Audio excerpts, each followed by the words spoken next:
Hey everyone. Uh, Sorry I didn't do a video for a while. I was busy doing a lot of work on this thing. As you may notice, it's been turned around and shot. It's because I drove it out and turned it around and backed it in. So it does move under its own power.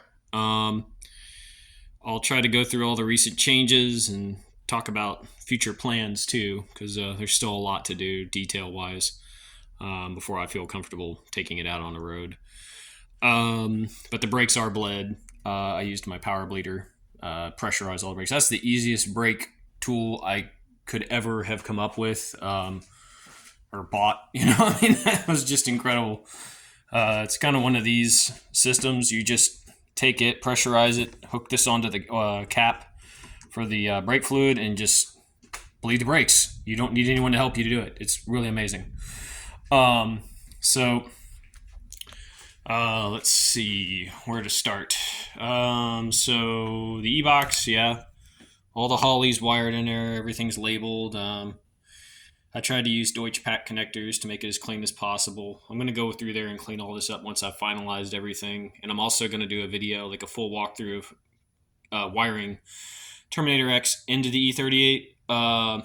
But that's a little ways down the road because I want to drive this thing for a while and make sure what I'm saying is correct, because maybe I'll find that I did something wrong later and didn't know it till I tested it. But it's all in there along with the ABS module, which is not leaking. All that worked pretty well. Let's see, we got our connectors here, got my boost control, my properly mounted wastegate. Thank you, Bimmer Bear. That was helpful information. Fortunately, I only had it tacked in when you had mentioned that, so I just swapped things around and had to buy one little extra pipe, but I'm good. But yeah, it's there. I got my Volvo coolant reservoir right there and the turbo, and it's hard to see, but there's some other stuff down there, but all the turbos there, everything's there. I've got my charge pipes done, got the blow off valve, everything there. The intercooler is down here. Those are 3-inch pipes on the intercooler. I am gonna have to like right where these mounts for the bumper go, I'm gonna have to put a ding in the pipe to bring the pipe down. It's too close to the headlight and I can't get the bumper on until I do that, but they do fit like that. I prefer to keep the intercooler mounted up high like this, and well, what would really be upside down, because you also have like your if I have one, yeah, like down here, that's your duct for the brakes. It brings cooling air to the brakes, so I'm trying to leave mine in place, and that's why I went higher and tucking it inside the bumper. When you do that, I'll try to show you over here on my bumper. On the back side of the bumper itself, you've got the metal structure that supports it. On the end here, you're going to have to cut some material out, and I think there's like a brace that went across here. You're going to have to cut that out too, so the pipe can fit inside here. But yeah, I measured this from here down to here. It's about 4 inches, so you could put some pretty decent sized pipe in here and get away with it. Just make sure it's not so close to the top of the bumper, where the headlight is right there. So yeah, put this guy back. Okay, so sorry for switching everything around on you. Okay, but everything's good. I still need to do like a parasitic load test, make sure nothing I wired is going to drain the battery overnight. I don't think it will, but I like to check. I've actually got a meter that can tell me how many amps I'm drawing, up to 600 amps. So I'm going to use that to see if the car is asking for more power than what the alternator can provide. It's something I'm curious about. Let's see, these red fittings. This is my oil cooler. It's hidden down inside there, and I just cut those open and did a nice hack job and hooked the lines up. But they are there, and let's see, got the cross pipe wrapped. I'm not entirely thrilled about the location of how close the cross pipe is to the cooling fans, so I might move those down a bit just to get them away from there. Let's see if I can get a better shot. Let's see, yeah, the fan's right there.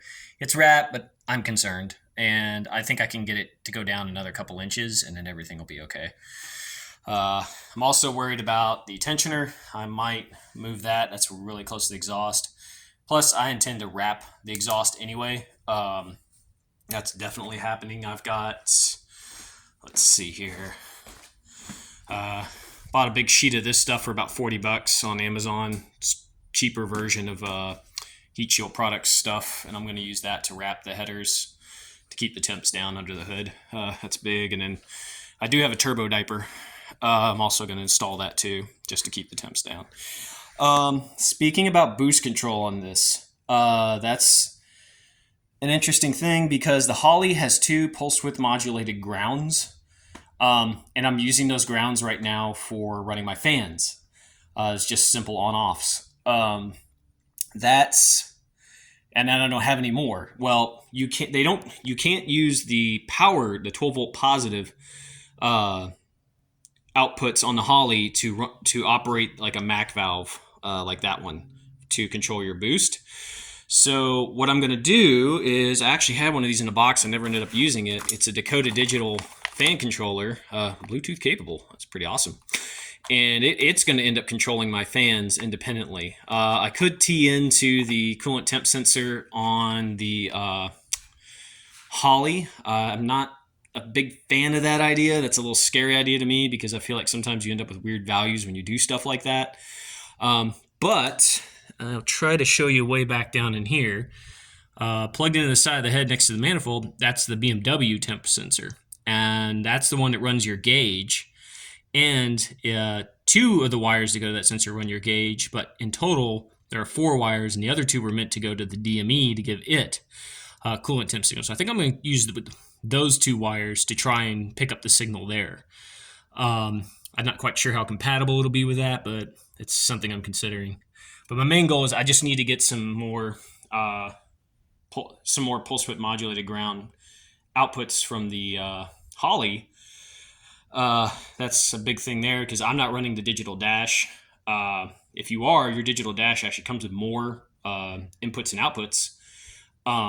Or you can buy the module box, but the box itself is, I think, $300, and then you need a wiring harness, which is another $100. So this Dakota Digital unit is for $150. You get it, and you free up your grounds, and it's programmable with your phone. So I think I'm going to go that route.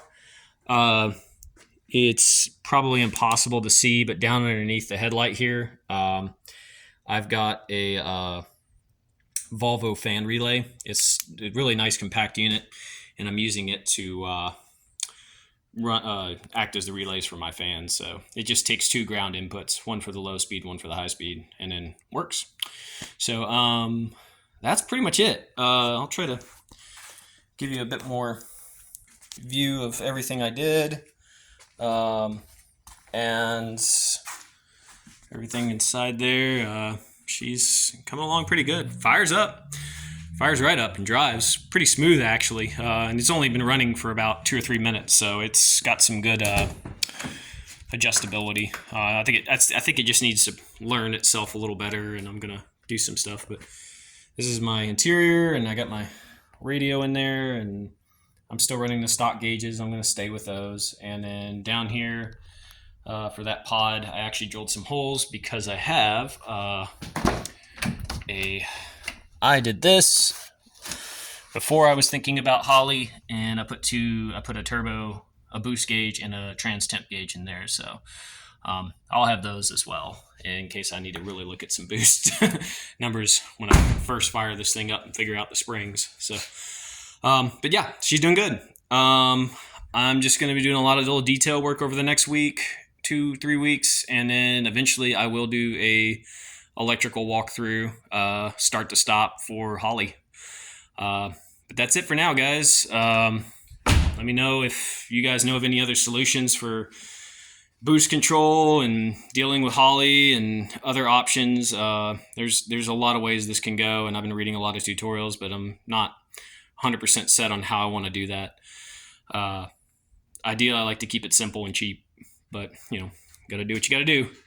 And the other thing is I'm going to put 10A in breather. I need to get a catch can together for my valve covers, because once you go boost, you really need one. Anyway, that's all for now. You guys have a good one.